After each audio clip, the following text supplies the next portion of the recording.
A paz do Senhor para os irmãos e para as irmãs. Meu nome é Márcio Gomes, sou servo do Deus Altíssimo. E mais uma vez estou aqui para compartilhar a palavra.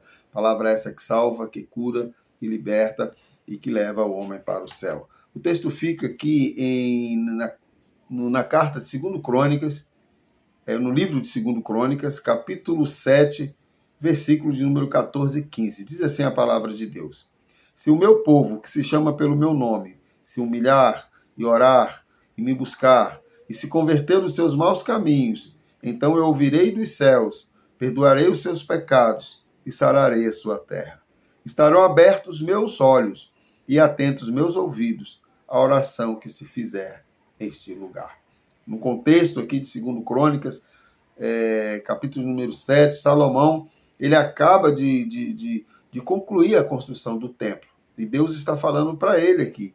No versículo 13, Deus vai dizer para ele, se eu cerrar os céus, de modo que não haja chuva, ou se ordenar aos gafanhotos que se consumam a terra, ou se enviar a peste entre o povo, aí ele vai dizer, se o meu povo, que se chama pelo meu nome, se humilhar e orar, e aí então se converter dos seus maus caminhos, então eu ouvirei dos céus, perdoarei os seus pecados e sararei a sua terra.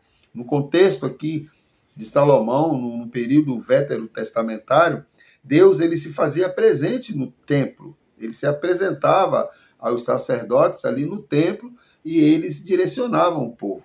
Às vezes o povo estava em pecado, como é o caso aqui do versículo 13, ele vai dizer consequências do pecado, Deus pune o povo, aí ele vai falar, mas se esse povo que me chama, que diz que me serve, que diz que me adora, se humilhar, orar e se converter dos seus maus caminhos, aí então eu ouvirei dos céus, perdoarei os seus pecados, sararei a sua terra.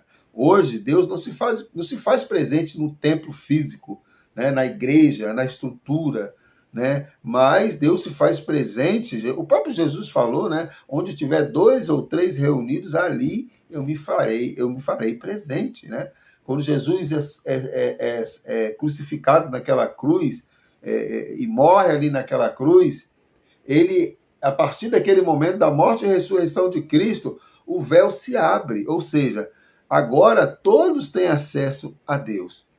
E o recado de Deus para o povo de Israel, aqui no contexto de 2 Crônicas, é um recado para todos nós. Se nós pecarmos, se nós errarmos na presença de Deus, cometermos erros, nos desviarmos dos caminhos do Senhor, sabe o que vai acontecer? Nós vamos sofrer as consequências. Nós vamos sofrer. Às vezes nós sofremos, a maioria das vezes, por conta das nossas escolhas.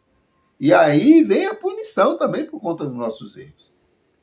Aí Deus está dizendo aqui, se o meu povo, que se chama pelo meu nome, se humilhar e orar, e se converter dos seus maus caminhos, aí eu ouvirei dos céus, perdoarei os seus pecados e sararei a sua terra.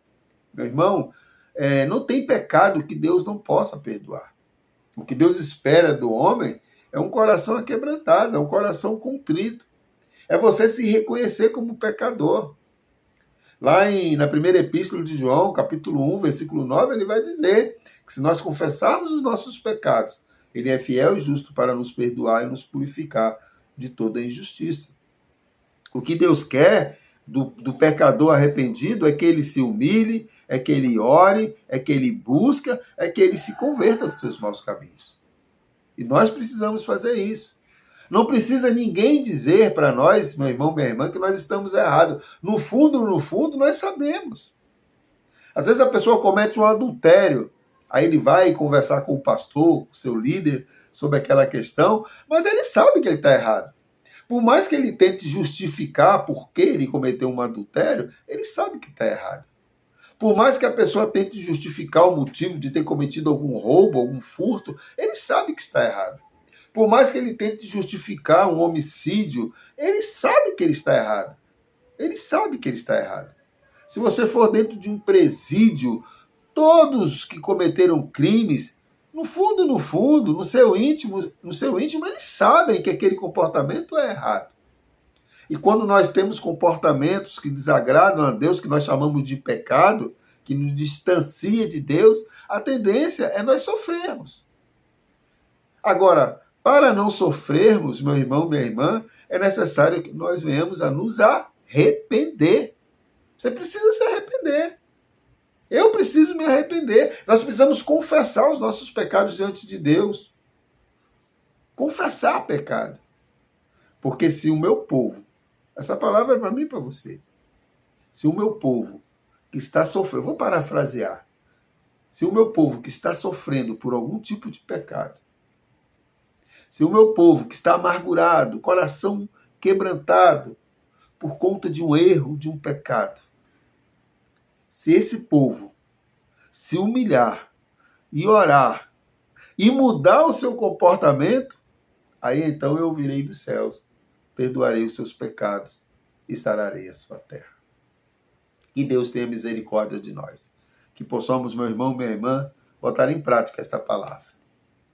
Pecar, todos nós vamos pecar em algum momento. Né? Tiago, escrevendo a sua carta, ele vai dizer que Elias era um homem segundo as nossas paixões. Ou seja, tinha os mesmos desejos que nós, mas orou por 3 anos e 6 meses parou de chover na terra. Eu volto a falar, e eu sou, às vezes, até repetitivo. Todos os homens de Deus pecaram. Todos os homens de Deus cometeram erros terríveis, erros até que nem eu e você cometemos.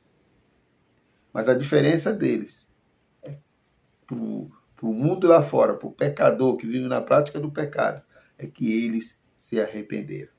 E é isso que Deus quer. Porque a vontade de Deus é que todos os homens tenham pleno conhecimento da verdade. A vontade de Deus é que todos os homens sejam salvos para a glória de Deus. Agora é necessário se arrepender. É necessário reconhecer Jesus como seu único e suficiente Salvador. E a partir daí, ter uma vida santa, como diz a palavra de Deus. Sede santo, como eu sou santo, disse Jesus. Que o Senhor te abençoe e te guarde. Que o Senhor faça resplandecer o seu rosto sobre ti e tenha misericórdia de nós. Fiquem na paz e que Deus te abençoe em nome de Jesus.